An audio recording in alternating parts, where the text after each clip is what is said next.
जादुई फ्रॉक का कुआं। बादलपुर गांव में कोमल अपने चाचा चाची के साथ रहती थी। कोमल के माँ बाप की मृत्यु के बाद उसके चाचा उसे अपने साथ ले आए थे। कोमल के चाचा तो उसे बहुत प्यार करते थे, पर उसकी चाची को वह फूटी आंख नहीं भाती थी।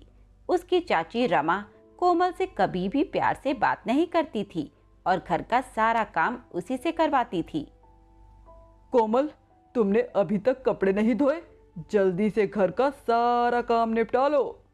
अरे चाची, मैं पढ़ रही हूँ, कल मेरा एग्जाम है। अरे पहले काम निपटा, पढ़ाई तो होती रहेगी। इसी तरह रमा कोमल से नौकरों की तरह व्यवहार करती थी। कोमल के चाचा की एक बेटी भी थी, अंजलि।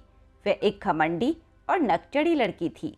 एक दिन रमा ने अपनी बेटी से कहा, अंजलि बेटा, चलो हम बाजार चलते हैं, कुछ शॉपिंग करेंगे। यह सुनते ही अंजलि बहुत खुश हो गई और झटपट तैयार होने लगी। तभी कोमल वहां आई और बोली, चाची, क्या मैं भी आपके साथ बाजार चलूं? मुझे भी नए कपड़े चाहिए।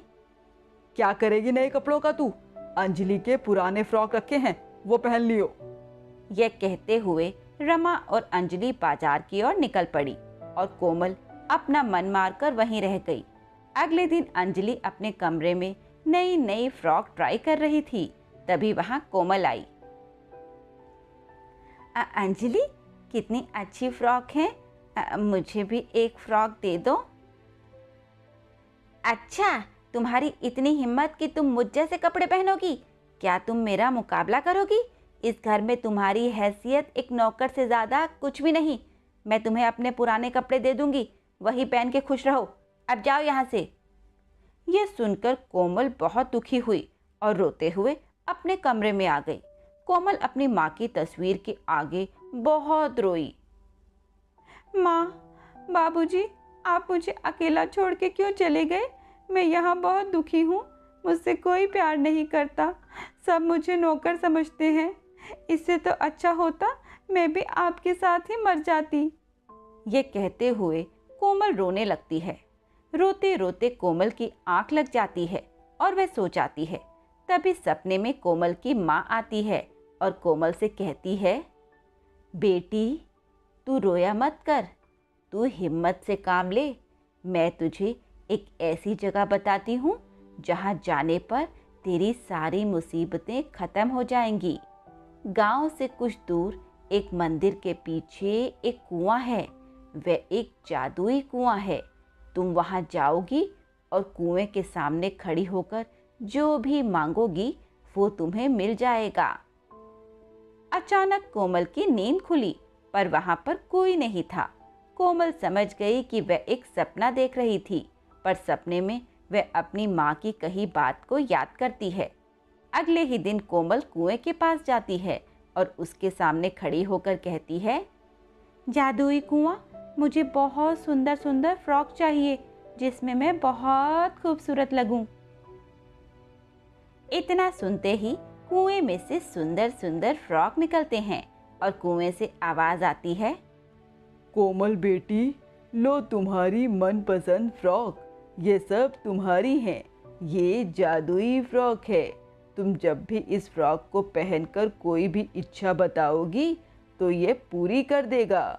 घर आकर वह उसमें से एक फ्रॉक पहनती है जो बहुत ही सुंदर थी।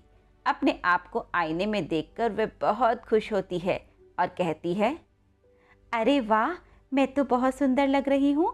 ये तो कमाल की फ्रॉक है, ऐसे तो किसी के पास भी नहीं। वह फ्रॉक पहनकर आईने में खुद को निहार रही थी।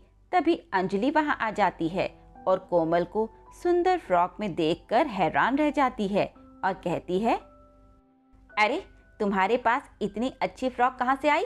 कहीं तुमने मेरी फ्रॉक चोरी तो नहीं की? माँ, जल्दी आओ यहाँ पे। यह देखो, कोमल की बच्ची इतनी अच्छी फ्रॉक कहाँ से लाई?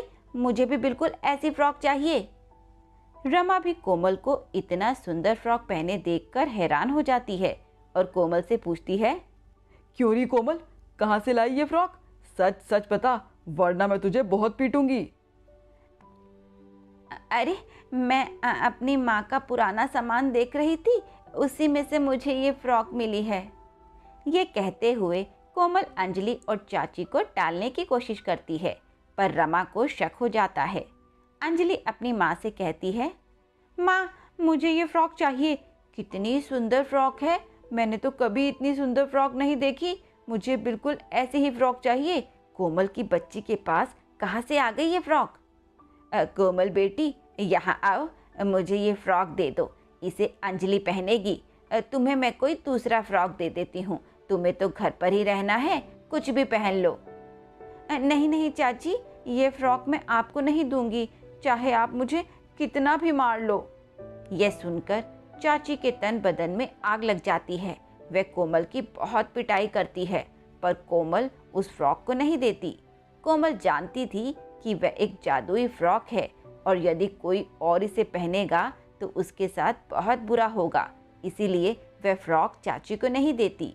थक हार कर रमा अपने कमरे में आ जाती है और अंजलि से कहती है, बेटी तू चिंता मत कर, मैं तुझे वह फ्रॉक ला कर ही दूंगी, चाहे कुछ भी हो जाए। आज रात जैसे ही कोमल सोएगी उसके कमरे से ये फ्रॉक ले आऊंगी। ये कहते हुए रमा कोमल के सोने का इंतजार करती है। जब कोमल गहरी नींद में सो जाती है तभी वह चुपचाप उसके कमरे में जाकर वह फ्रॉक चुरा लेती है। रमा फ्रॉक लाकर अंजलि को दे देती है और कहती है, अंजलि ले, मैं फ्रॉक ले आई, अब तो खुश है ना तू? थैंक यू माँ, अब मैं ये फ्रॉक पहनती हूँ। ये कहते हुए अंजलि उस फ्रॉक को पहन लेती है और अपने आप को आईने में देखने लगती है। पर ये क्या, अंजलि के पूरे बदन पर तेज खुजली होने लगती है, उसके शरीर पर लाल लाल निशान पड़ जाते हैं। माँ ये क्या हो रहा है माँ? देखो ये फ्रॉक पहनते ही मेरे पूरे बदन में खुजली होने लगी और मेरे पूरे शरीर पर निशान पड़ गए। ये कहते कहते अंजलि रोने लगती है। रमा अंजलि को देखकर घबरा जाती है। रमा अंजलि पर पानी डालकर उसकी खुजली शांत करना चाहती है, पर तभी अंजलि बेहोश होकर गिर जाती है। रमा जोर जोर से चिल्लाने लगती है, अरे अंजलि, क्या हुआ मेरी बच्ची, जल्दी उठ जा। अंजलि को बेहोश देखकर रमा के होश उड़ जाते हैं। वहां तभी जल्दी से कोमल को बुलाकर लाती है। अरे कोमल, ये कैसी फ्रॉक है? अंजलि ने जैसे ही इसे पहना वह बेहोश हो गई। अब तुम ही हमारी मदद करो, मेरी बेटी की जान बचाओ, मैं तुम्हारे आगे हाथ जोड़ती हूँ, मेरी अंजलि को बचा लो।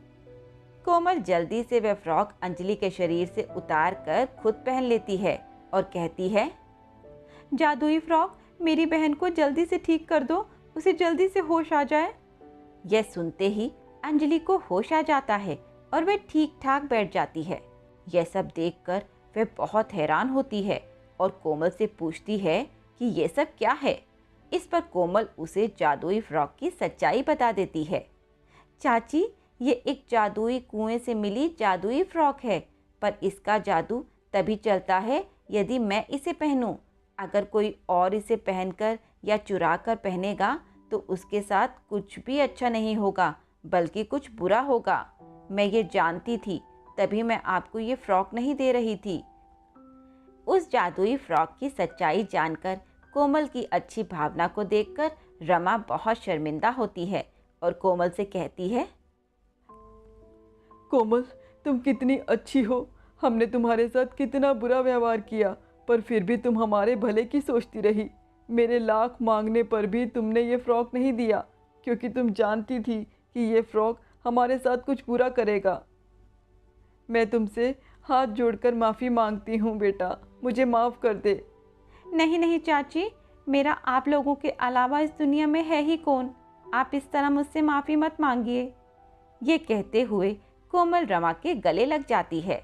यह देखकर अंजलि भी बहुत शर्मिंदा होती है और अपने किए व्यवहार पर मन ही मन माफ़ी मांगने लगती है। उस दिन के बाद कोमल और अंजलि दोनों सगी बहनों की तरह रहने लगती हैं और रमा भी दोनों को एक समान प्यार करती है। इसके बाद सारा परिवार खुशी खुशी रहने लगता है।